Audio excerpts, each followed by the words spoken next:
So far we have seen distance vector routing, right? And we have understood that there is a problem, that is count to infinity problem.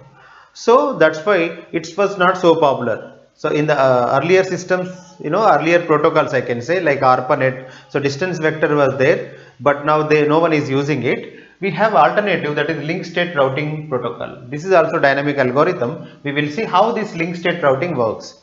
Did you remember the major difference between distance vector routing and link state routing is, in the distance vector routing, we computed information about every node, isn't it? In everywhere, every node computed everyone's information and sent to only neighbors, right? So example A sent information of its all the I can say routers to B and D only, but A never sent C, correct? And whenever A's distance vector is reached to B just learned from that, but B never send it to C again. Okay, but here in link state routing, what we are going to do is, we are not going to compute everyone's information first of all. That is one opposite thing, which is if you compare with distance vector routing. In link state routing, every station, otherwise router, is going to compute only its neighbor's information. In distance vector, we computed everyone's information. That is one difference. Second one, so we are going to send this data to everyone. That's why here we are going to do flooding. So flooding, already I explained you, right? That means whenever flooding happens, such kind of, how they know that? Simple, because so everyone will be agreed upon that. Example, let's say all the routers are ready to run this link state routing algorithm. They will realize that in the link state the major principle is flooding. That's why whenever a router gets a link state packet like this, immediately that will send across all the lines. Okay, right? So first important information about link state routing is, every router is going to compute its neighbor's cost. Okay, so already I told you how to compute it, because after all they are neighbors, right? So easily they can compute it, remember it. The second thing is, when these routers are going to create these link state packets, so whenever they get new information, then they are going to create link state packets. Initially when router starts functioning, then they will create some link state packets. Example, forget about sequence number and age, I will tell you the usage of that. But whenever routers begin functionality, so first example, A's neighbors are B comma D, right? So A will discover about B and D, the cost calculations I am talking about. Similarly, B will try to find out the cost of B to A link, B to C link, B to D, that is initialization. After that, periodically, otherwise whenever they get new information, they are going to create new link state packets. So we are going to use sequence numbers to distinguish between multiple packets. Okay, and we are going to flood it, correct? Already I told you. So in this flooding, what is going to happen is, so every I can say every node's link state packet is going to reach everyone's destination, correct? That means being at C, so C is going to get A's link state packet and B's link state packet eventually, and D's link state packet, correct? Because of the flooding process. So what I want to tell you is, whenever C receives A's packet, B's packet, D's packet, then since link state packet is having this neighborhood, that means A's neighborhood, D's neighborhood, then C is learning everyone's neighborhood. So I can say that C automatically discovers the topology of the network. Okay, example I will show you. Now C is able to construct the graphs. How you see? Now let's say C is constructing its graph like this, this graph. First of all, let's say assume that B's link state packet comes. So in B's link state packet, what is there? Let me show that. In the B's link state packet, you have information about its neighbors. Who are they? A, D, C. There will be an entry called A, D, C. So C will do C like this. So C, in the B's entry there is C, that means what? C to B there is an edge. In that way it will learn. Okay, so C learns that there is edge from C to B. Okay, after that it will see this one. Why B has D entry, A entry? Then it will realize that B's one more neighbor is D, one more neighbor is A. In that way, so finally it constructs this subgraph. After that, eventually C is going to receive another packet from A, otherwise D. Assume that let's say it got D's information. Whenever it gets D's information, then it will see D's neighborhood. D to A, D to B, D to C. It adds D to H. Okay, D to B is already there. Then it adds D to CH. Okay. Then after that, so one frame comes from A. So that is about A's neighborhood. What is A's neighborhood? A to B, A to D, A to B, A to D. That's it. So finally, C is able to construct graph back, right? So once it constructs the graph and it knows the distances also, right? That means the entire graph will be constructed. So once it constructs the graph, automatically it starts finding the shortest paths. Given a graph, did you remember how to find out the shortest path? In algorithms class I told you we have so many algorithms. One of the algorithm to find out shortest path is Dijkstra's algorithm. We can run Dijkstra algorithm from source vertex C so that we can get all the shortest paths from C to everything. That is a major concept of linked state routing.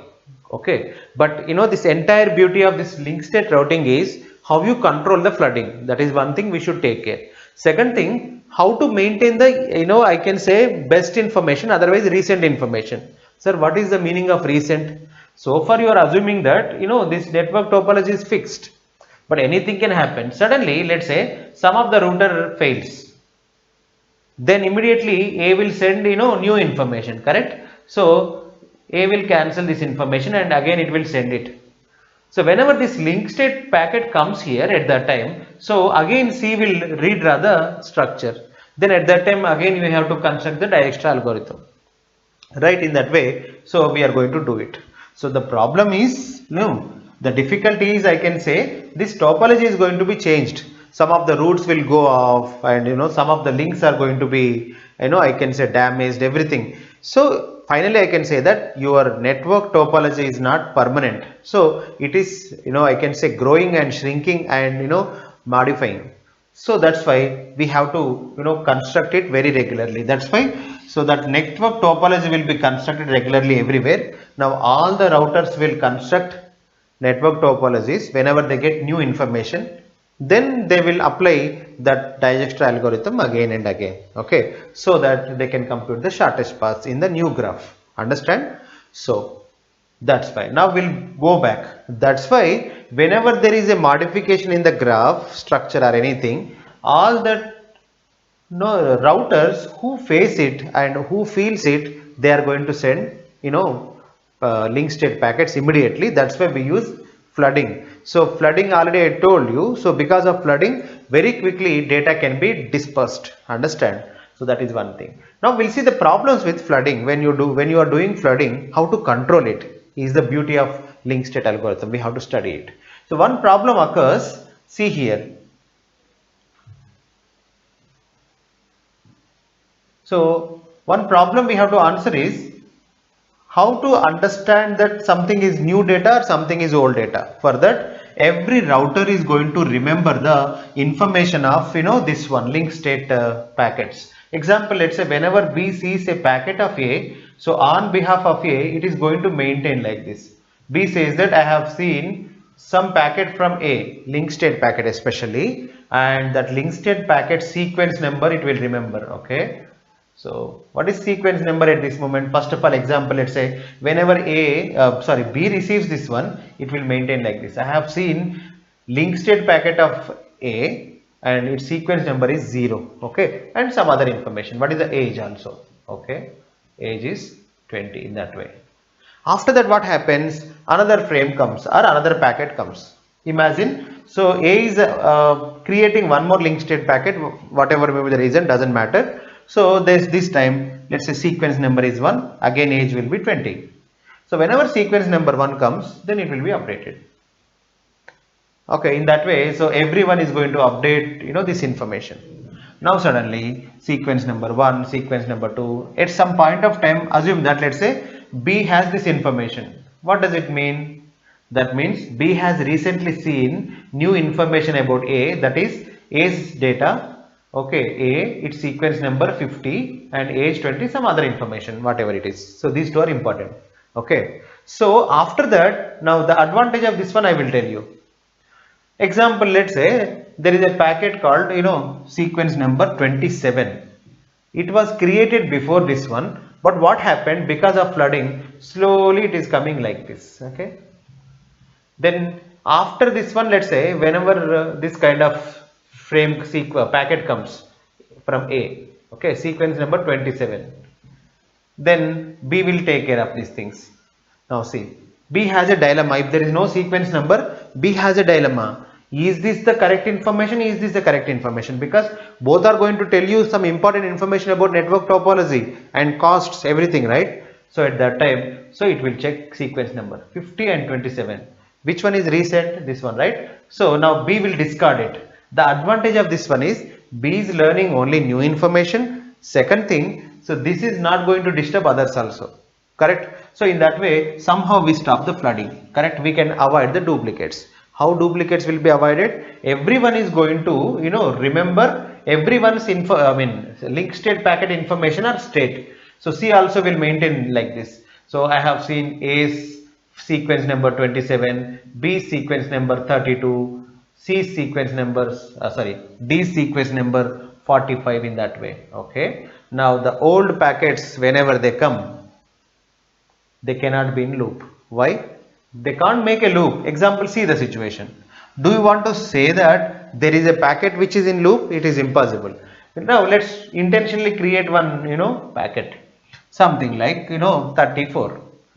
So if this sequence number 34 comes like this, it goes like this, it goes like this, it goes like this. Okay, then one packet comes here. So it is link state packet of A, its sequence number 34. It says that I am 34. Here there is a 27. Then immediately C will make it 34. Okay, then C says that thank you, now I got new information. Now that will go this side also.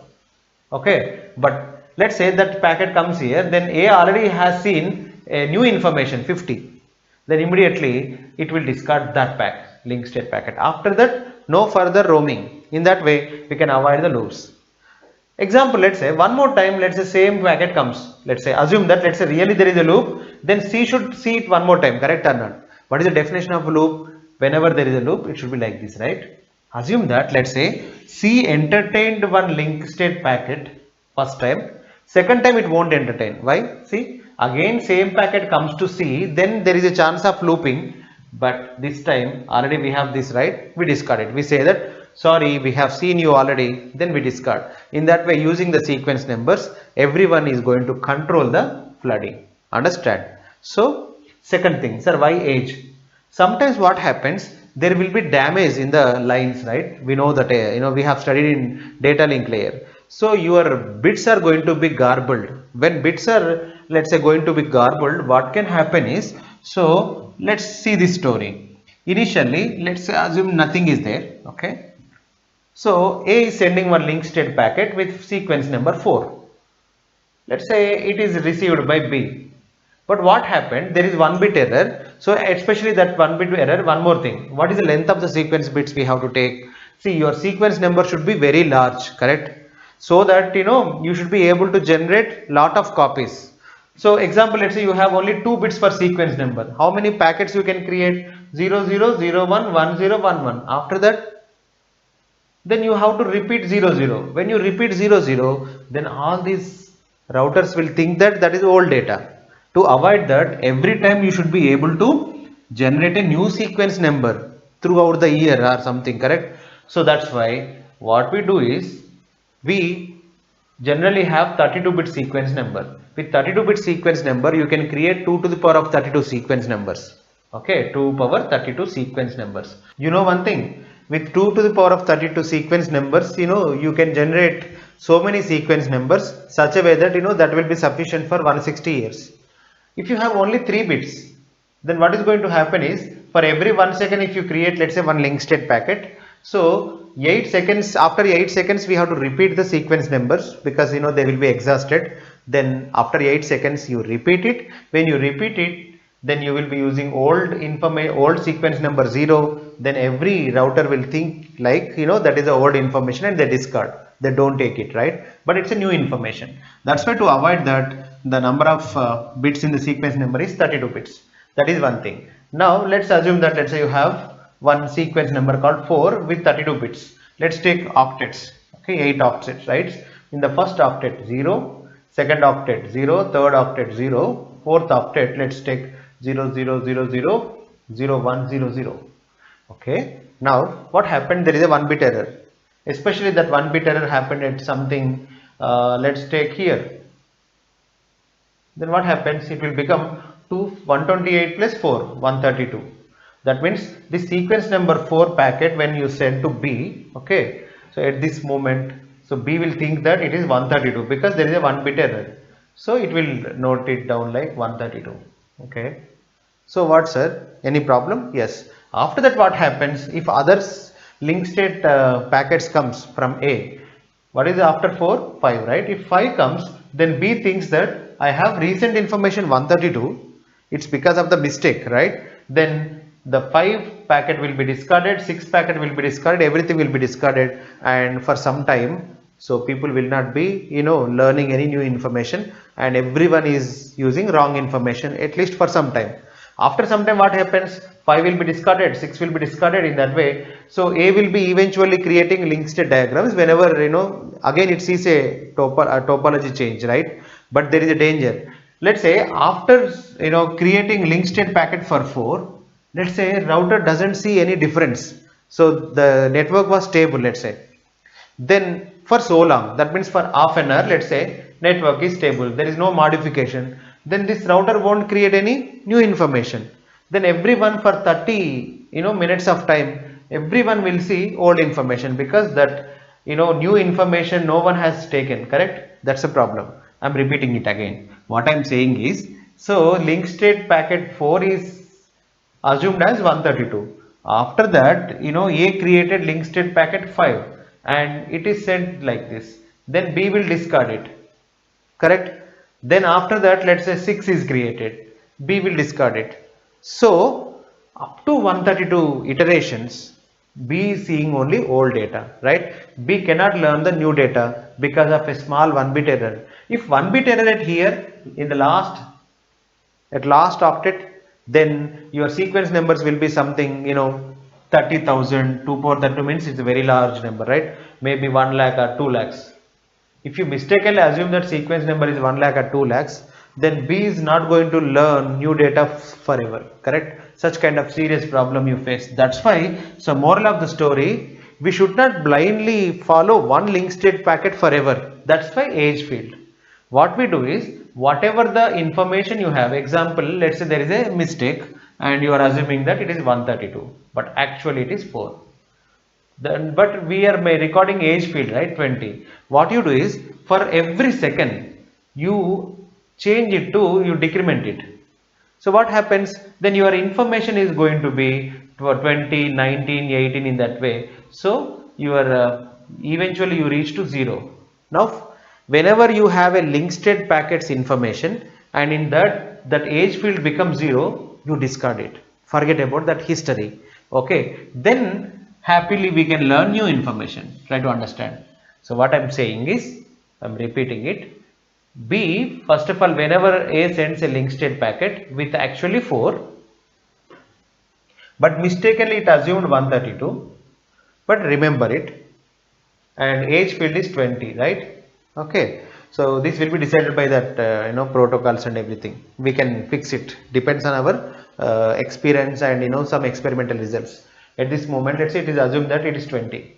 What B is going to do is, for every second this will be decremented. So you see, wrong information is going to be I can say deprecated. Slowly what happens, 18 will become 17, 16. So eventually after 20 seconds this information you discard. So wrong information is gone, new information will be taken, right? This is the way age field will help you. Okay, so these two things you remember, why sequence numbers and why age field, and this is a link state algorithm. The major important point of link state algorithm, now let me summarize. First, everyone construct their link state packets initially, right? After that they will start flooding it. So because of flooding, everyone will get everyone's link state packets. And if there is any modification in the I can say topology or anything, if any router sees a new information from its side, then again it will be broadcasted, otherwise flooded. so that everyone will get recent information. With that, so every router is going to create the graph. On that graph, now we are going to construct shortest path from that point to everything. So in that way, every router computes shortest path from that to all other routers. Okay. So for computing the shortest paths, we can use Dijkstra algorithm. Okay. Let's talk about hierarchical routing. This is one more idea and we require it. Why we require it? If you want to understand, you should understand this problem. First of all, let's take one small subnetwork, otherwise network A, B, C, D, E. Okay. So, and these are all the connections A to E. So, and A wants to calculate all the shortest paths from A to all other routers. For that, it has to, somehow use some algorithm and it has to construct. Forget about the algorithm, what it is using, but you see the, information and size of the information. I would like to focus on now size of the information. Example, let's say A is constructing its routing information. That means all that smallest distances, A to A, A to B, A to C, A to D, A to E, correct? So, two things it is going to consider. One is what is the cost, otherwise we say hops here. I will tell you what is the meaning of hop here, and link.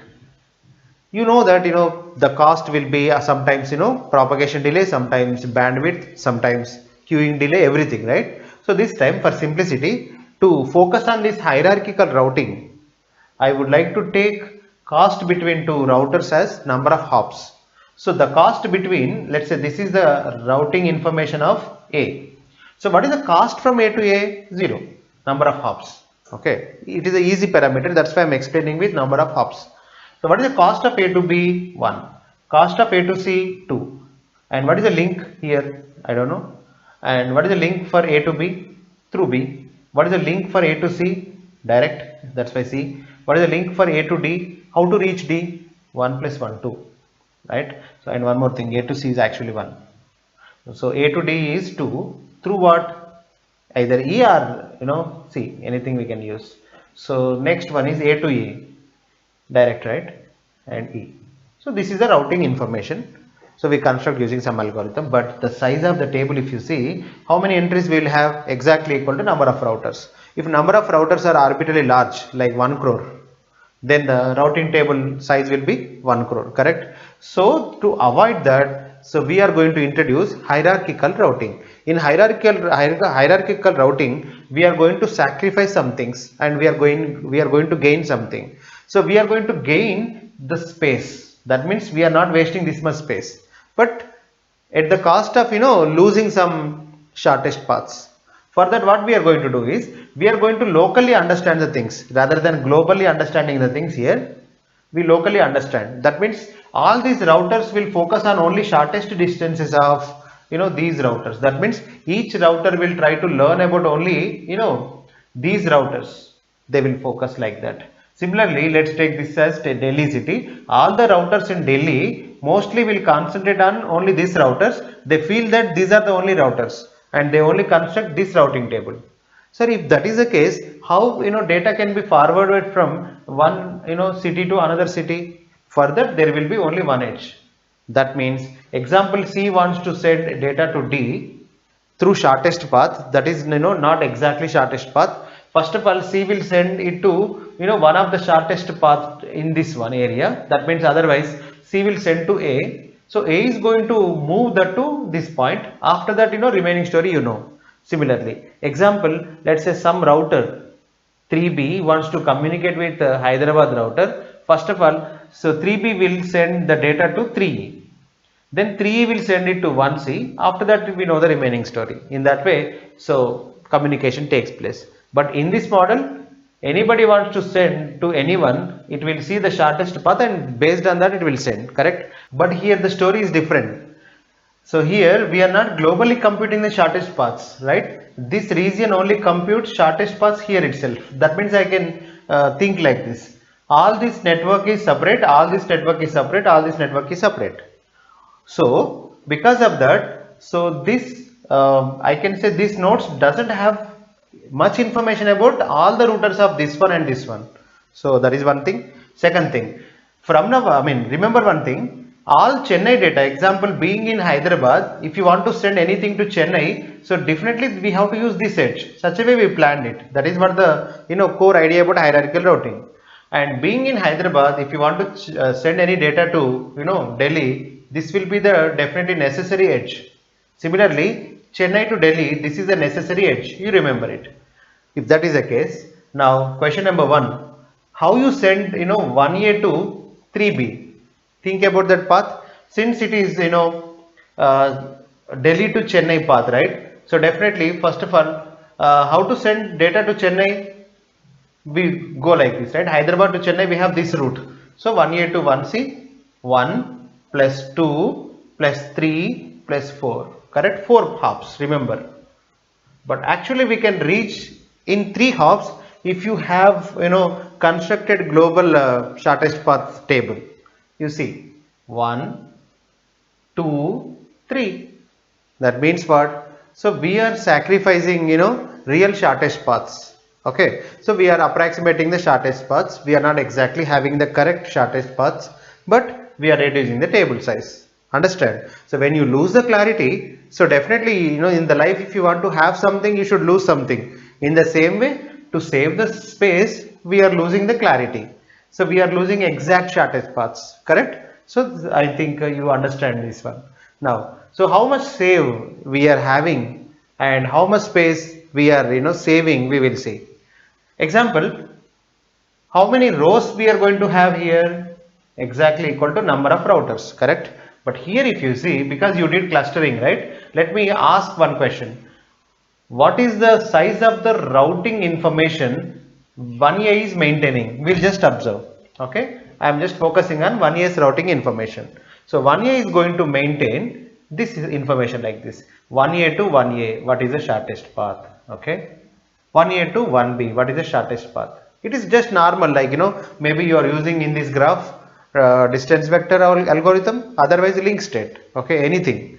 For that we have to compute. Did you remember, in distance vector or in link state, we have to compute shortest path from every router to every router, isn't it? So for that we need this table: 1A, 1B, what is 1C's information. So these 3 things. Apart from that, what else we need? We need from 1A to all the how to reach all the routers of Delhi, all the routers of Chennai. But being here, we don't bother about it, right? Only one point we should know, from 1A, how to reach one of the router in Delhi, one of the router in Chennai. After that, once you come to Chennai, any router, so using this local information, we can get shortest path, right? That is what the core idea about hierarchical routing. So that's why, apart from 1A, 1B, 1C, so we maintain only one router's information of Chennai, one router's information of Delhi. So I can logically show like this: one Delhi information, one Chennai information. Okay, let me write it.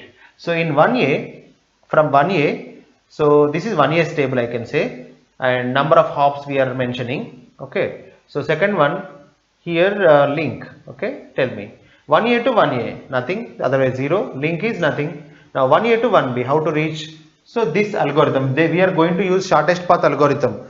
Do you think I am doing manually? No, definitely using either distance vector, otherwise link state routing, let's say, we can find out the shortest path, right? But whatever, need not be that too, anything you can use and find out the shortest path information. So 1A to, since the here parameter is number of hops, 1A to 1B, what is the distance? 1.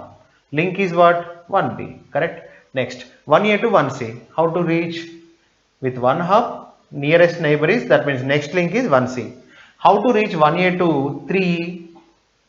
Because 3 is the connecting point, correct? So to reach one of the node in Chennai, what is the shortest path? 1 plus 1, 2. Okay, that we are going to consider. That means, so we are going to treat this point as our point, otherwise our router, and we are going to construct the shortest path. So what is the shortest path from 1A to 3E? That you should know. 2, right? Sorry, this is Chennai information. 2, and what is the next link? 1A to reach 3E, the next link is either 1C, directly 1C. Okay, fine. Now how to reach Delhi point, anything? So 2A, right? So hop is 1 and next immediate link is 2A. In that way we compute these values And what is the size of the routing table? That is very important for us. Size of the routing table is 1 plus 3 plus 2 5. In the GATE exam, if and all if they ask any question related to hierarchical routing, they ask what is the size of routing table. Okay, they may give this kind of picture and they can ask what is the routing table. So blindly listen to this story. That's it. If you listen to this story, you understand everything and you understand how to solve problems related to hierarchical routing. Not a problem. Okay, that's it. Similarly, you can construct for any router routing table. We'll see one numerical problem related to this hierarchical routing. First we start with this one. If the network is partitioned into 24 regions of 30 routers, okay, so how many regions we have? 1 2 3 in that way, 24 regions, fine. And in each one there are 30 routers, 30. Now the question is number of entries in its routing table, that means in one particular routing table. So let's take this router. This router should know about all the routers in that region, right? So for that it should maintain total information about all the region. So how many routers are there in that region? 30. That's why. So that router is going to have 30 entries which is local to this. Apart from that, we are going to have only one entry information about each other region, correct? So how many regions we have? Total 24. In the 24, remaining regions are 23. For the 23 regions, you should know how to reach to one point. That is enough. But in this particular region, you should know about every every router. So that's why. So how many routers we have in particular region? 30. That's why 30 entries. Plus for going outside of the region, that means how many other regions we have? 23. So finally 53 entries are enough. So that is the answer. If there is no hierarchical routing, it is general question. You have, let's say, how many routers? 24 into 30, 720 routers, right? So if there is no hierarchical routing, then to maintain the routing information in each router, we have to have 720 rows, because every router should be every router's information we have to write. So at that time answer is 720. So now if you see here answer is 53, right? So 720 to 53, that much difference.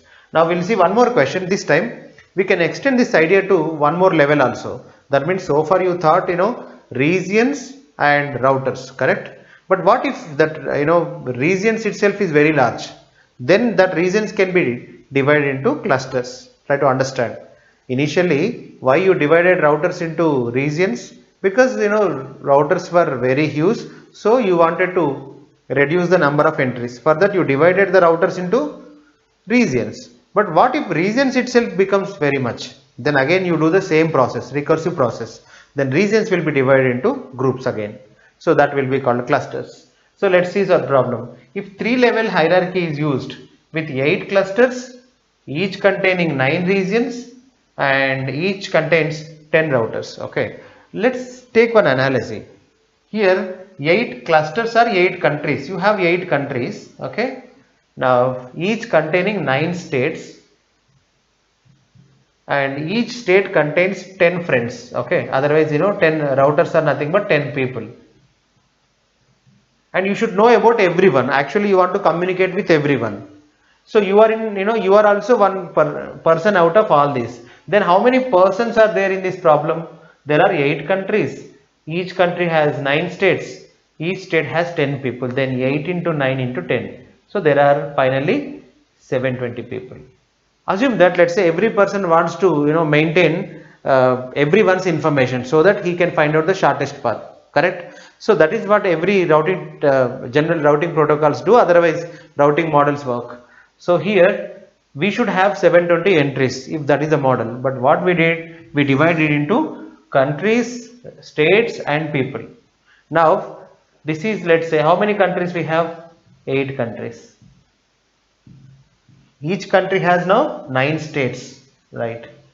So in each state, so we are here. There is there are 10 people. Now this person wants to maintain the shortest distances. This time we don't require to maintain shortest distance from this point to every other point of every country, correct? So we will be having this information is sufficient. What is that? This person should know how to reach this state clearly. State is the last level. In the state you should know everyone. Okay, apart from that, if you go out of the state, you don't know anything about other states, let's say, then from each state you should maintain at least one contact. So if you connect to that contact, after that, using that contact, we can find out the shortest path in that state, correct? So that's why I can say that, so the best idea is, in this hierarchical model, we are going to, I show here, that would be better. So this is your one of the state, sorry, country. In that country you have these many states. Remembering every person's information is difficult, that's why I'm not doing. In hierarchical routing, what we do is, let's say I am one of the router in a particular state. This is state, right? Okay, so now what is the information we are going to maintain, I will tell you. So you are one of the router, and how many other routers are there in that state? There are 9 other routers, total 10, right? So we are going to maintain everyone's information because no one is helping you. So 10 entries are required. Plus, after that, what about going to other state in your country? No one will help. For that, one pointer is enough. Okay, so not more than that. That is what hierarchical routing. If you maintain so many pointers, that will become individual thing, right? Then number of entries will become high. That's why, being here, for other states I don't maintain lot of pointers, only one pointer. So how many entries? 1 to how many other states we have in one particular country, if you see. So state means here region. So there are 8 states, other states. So for every state we maintain one information. Is it enough? Using that you can only cover, your routers, that means your state routers and other states. You can go to other states, but how to go to another country? Being here, to go to another country, there should be one pointer or one, so one information which should lead to another country. Once you come to another country, then remaining thing, we can take care. So I can say that one more row is required for country. But how many such countries we have? Being at this router, I should know one entry for one country. So try to understand my idea. So I maintain all the information about all the routers in my state. Okay, after that, one entry for each state in my country, and for every other country only one pointer. Okay, after I come here, this router will take care of the remaining thing. How to effectively travel in this country, this will take care.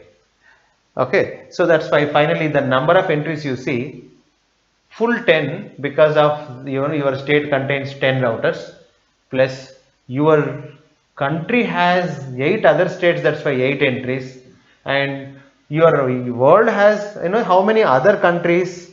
See, where are the countries? 8 minus 1, 7. So 7 for other countries, 8 for states, 10 for routers in your state. 10 plus 8, 18 plus 7, 25.